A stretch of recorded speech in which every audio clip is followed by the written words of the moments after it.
Сәлем достар, бүгін сіздермен немістік сүзбелі пирог осындай мак қосылған пирогтың рецептімен бөлісемін. Дәмі өте ерекше болып шығады, міндетті түрде жасап көріңіздер, видеоны соңына дейін қараңыздар. Егер де видеом ұнаса, менің каналыма тіркеліп, қасында тұрған қоңыраушаны басуды ұмытпаңыздар. Пирогымыздың қамырына кіріспес бұрын макымыздың үстіне қайнаған суды құямыз және араластырып бір шетке 20 минутқа қоя тұрамыз. Енді қамырына кірісейік, ол үшін бізге қант, жұмыртқа, ұн және осындай жерде менде қамыр қопыстықыш бар және еріген сары май керек болады.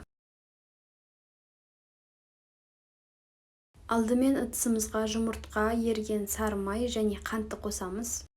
Сары майды егер де плитада ерітетін болсаңыздар, онда сіздердің пирогтарыңыз қытырлақ болып шығады, ал егер де бөлме температурасындағы қоссаңыздар, онда қамырларыңыз жұмсақ болып шығады. Осы үш ингредиентті қостым және барлығын жақсылап миксерлеп алдым. Електің ішінде ұн мен қамыр қопыстықыш бар, екеуін өзара жақсылап араластырып алдым. Енді осылай екі бөліп біздің қамырымызға саламыз.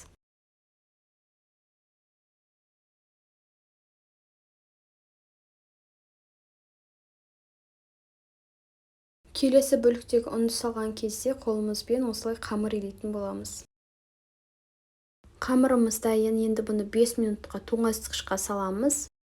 Салмасы дайын болам дегенше тоңазытқышта тұру керек.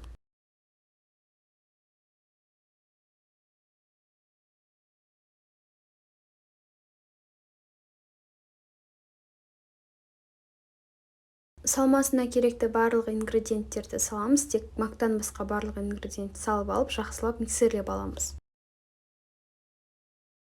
Мен 3 қасық жүгері крахмалын салған болатын. Бұл жерде кез келген крахмал сала берсеңіздер болады, картоп крахмалын да салуға болады.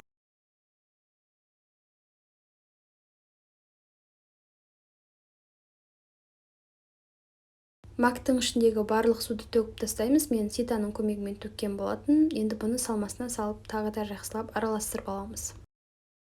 Осы кезде біздің пешімізді 150 градуста қыздырып қоямыз.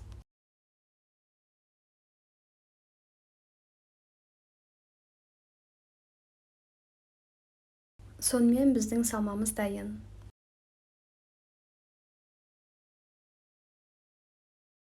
Менде форманың диаметрі 24 см және де біздің қамырымызды осылай жайып шығамыз. Жан жақтарын осылай түзулеп жібереміз.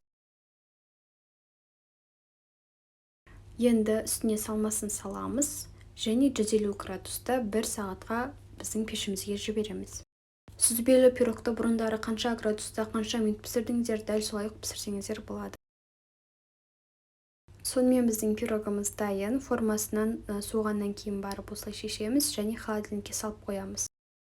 Пирог өте дәмді болып шығады. Міндетті түрде рецепті сақтап алыңыздар. Сіздермен болған мен Жаннұр.